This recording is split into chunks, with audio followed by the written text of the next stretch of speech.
ನಮಸ್ಕಾರ ಸ್ನೇಹಿತರೆ, ನಾನು ಹನುಮಂತ್ ಮಾಗೆ. ಸ್ನೇಹಿತರೆ, ಸದ್ಯದಲ್ಲಿ ಸಾಕಷ್ಟು ಸುದ್ದಿ ಆಗ್ತಾ ಇರುವಂಥ ವಿಚಾರ, ಜೊತೆಗೆ ಟೀಕೆ ಅಂಥದ್ದೆಲ್ಲವೂ ಕೂಡ ನಡೀತಾ ಇರುವಂಥ ವಿಷಯ ಏನು ಅಂತ ಅನ್ನೋದಾದರೆ, ವಿಜಯಾನಂದ್ ಕಾಶ್ಯಪ್ನವರು ಮಾತನಾಡಿರುವಂಥ ವಿಚಾರ ಅದೇನು ಅಂತಂದರೆ, ಈ IPL ವಿಚಾರಕ್ಕೆ ಸಂಬಂಧಪಟ್ಟ ಹಾಗೆ, ಟಿಕೆಟ್ ವಿಚಾರಕ್ಕೆ ಸಂಬಂಧಪಟ್ಟ ಹಾಗೆ ಸಾಕಷ್ಟು ಸದ್ದು ಮಾಡ್ತಾ ಇರುವಂಥದ್ದು. ಸಾಕಷ್ಟು ಜನ ಕ್ಯಾಕರಿಸಿ ಹೋಗಿತಾ ಇದ್ದಾರೆ ಬಿಡಿ, ಅದು ಬೇರೆ ವಿಚಾರ. ಇವ್ರುಗಳಿಗೆ ಕ್ಷೇತ್ರದ ಜನತೆಯ ಬಗ್ಗೆ ಅಥವಾ ಕ್ಷೇತ್ರದ ಜನತೆಯ ಒಂದು ಉದ್ಧಾರ ಮಾಡೋದಕ್ಕೆ ಯಾವ ರೀತಿಯಾದಂಥ ಕಾಳಜಿ ಇರಬೇಕೋ ಆ ಕಾಳಜಿ ಇವ್ರುಗಳಲ್ಲಿ ಇಲ್ಲ.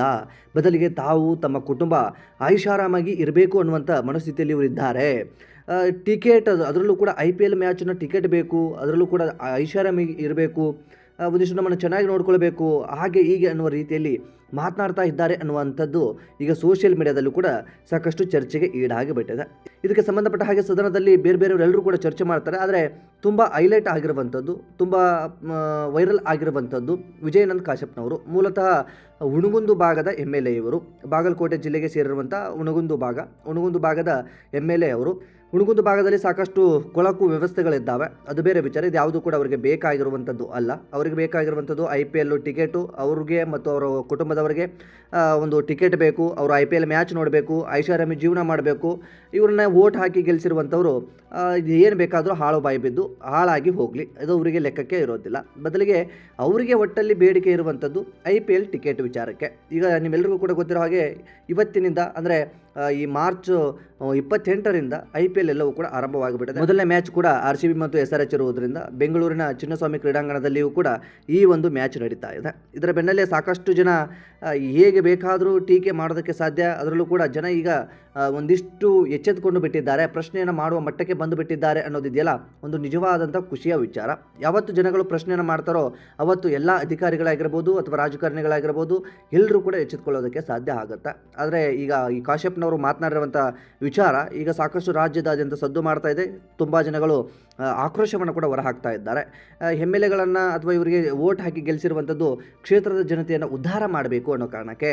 ಆದರೆ ಇವ್ರುಗಳು ತಮ್ಮ ಕುಟುಂಬದ ಒಂದು ಸಂತೋಷಕ್ಕಾಗಿ ತಮ್ಮನ್ನು ತಾವು ತೊಡಗಿಸ್ಕೊಳ್ತಾ ಇದ್ದಾರೆ. ನಾವು VIP, ನಮಗೆ ಒಂದು ತುಂಬ ಇಂಪಾರ್ಟೆನ್ಸನ್ನು ಕೊಡಬೇಕು, ನಾವು ಮ್ಯಾಚನ್ನು ನೋಡಬೇಕಾದಂಥ ಸಂದರ್ಭದಲ್ಲಿ ಅಥವಾ ಮ್ಯಾಚ್ಗೆ ಹೋಗಬೇಕಾದಂಥ ಸಂದರ್ಭದಲ್ಲಿ ನಮಗೆ ಒಂದು ವಿಶೇಷವಾದಂಥ ಒಂದು ಶೀಟನ್ನು ಕೊಡಬೇಕು. ಅದನ್ನೆಲ್ಲವನ್ನು ಕೂಡ ಹೊರತುಪಡಿಸಿ ಯಾವುದೋ ಒಂದು ಮೂಲೆಯಲ್ಲಿ ನಮಗೆ ಶೀಟ್ ಕೊಟ್ಟುಬಿಡ್ತಾರೆ, ನಾವಲ್ಲಿ ಹೇಗಿರೋದು ಹಾಗೆ ಹೀಗೆ ಅನ್ನುವಂಥದ್ದು ಸದನದಲ್ಲಿ ಚರ್ಚೆ ಆಯಿತು. ಇದೊಂದು ನೋವಿನ ಸಂಗತಿ ಅಂತಲೇ ಹೇಳ್ಬೋದು. ಅವರಿಗೆ ಸೀಟ್ನ ಕೇಳುವ ಹಕ್ಕಿರಬಹುದೇನೋ, ಆದರೆ ಜನಗಳಿಗೂ ಕೂಡ ಇವರು ಮಾತನಾಡುವಂಥ ಸಂದರ್ಭದಲ್ಲಿ ಅದು ತಪ್ಪು ಅನಿಸುವಂಥ ಸಂದರ್ಭದಲ್ಲಿ ಮಾತನಾಡುವಂಥ ರೈಟ್ಸ್ ಕೂಡ ಇದೆ. ಅದನ್ನು ಸೂಕ್ಷ್ಮವಾಗಿ ಇವರೆಲ್ಲರೂ ಕೂಡ ಅರ್ಥ ಮಾಡಿಕೊಳ್ಬೇಕು. ಸದನದಲ್ಲಿ ಕೇವಲ ಕಾಶ್ಯಪ್ನವರು ಮಾತ್ರ ಮಾತನಾಡಿರುವಂಥದ್ದು ವೈರಲ್ ಆಗಿದೆ. ಆದರೆ ಸಾಕಷ್ಟು ಜನ ಇದರ ಬಗ್ಗೆ ಚರ್ಚೆ ಅಂಥದ್ದೆಲ್ಲವನ್ನು ಕೂಡ ಮಾಡಿದರು. ಇವ್ರುಗಳು ಯಾವ ಗಣಂದಾರಿಗೋಸ್ಕರ ಜನರಿಂದ ವೋಟನ್ನು ತೆಗೆದುಕೊಂಡಿದ್ದಾರೋ ಗೊತ್ತಿಲ್ಲ. ಬಹುತೇಕ ಈ ರೀತಿಯಾದಂಥ ಒಂದು ಫೆಸಿಲಿಟಿ ಸಿಗಬೇಕು, ಈ ರೀತಿಯಾಗಿ ಒಂದು ಎಂಟರ್ಟೈನ್ಮೆಂಟ್, ಒಟ್ಟು ಸಂತೋಷದ ಜೀವನವನ್ನು ನಾವು ಮಾಡಬೇಕು ಅನ್ನೋ ಕಾರಣಕ್ಕೆ ಇವ್ರುಗಳೆಲ್ಲ MLA ಆಗಿಬಿಟ್ರ. ವೋಟ್ ಕೇಳಬೇಕಾದಂಥ ಸಂದರ್ಭದಲ್ಲಿ ಜನಗಳ ಜೊತೆ ಬೆರೆತುಕೊಳ್ತಾರೆ. ಆದರೆ ಒಂದು ಯಾವುದೋ MLA ಆದ ಬಳಿಕ ಅಥವಾ ಯಾವುದೋ ಒಂದು MP ಆದ ಬಳಿಕ ಅಥವಾ ಯಾವುದೋ ಒಂದು ರಾಜಕಾರಣದಲ್ಲಿ ಯಾವುದೋ ಒಂದು ಉನ್ನತ ಶೀಟ್ ಸಿಕ್ಕ ಬಳಿಕ ಅಥವಾ ಅವರು ಆಯ್ಕೆ ಆದ ಬಳಿಕ ಜನರ ಜೊತೆ ಬೆರೆತುಕೊಳ್ಳೋದಕ್ಕೆ ಅವರಿಗೆ ಹೇಗೆ ಸಾಧ್ಯ ಆಗೋದಿಲ್ಲ? ಇದೊಂದು ದೊಡ್ಡ ಪ್ರಶ್ನೆ ಕಾಡುತ್ತೆ ಈ ಸಂದರ್ಭಕ್ಕೆ.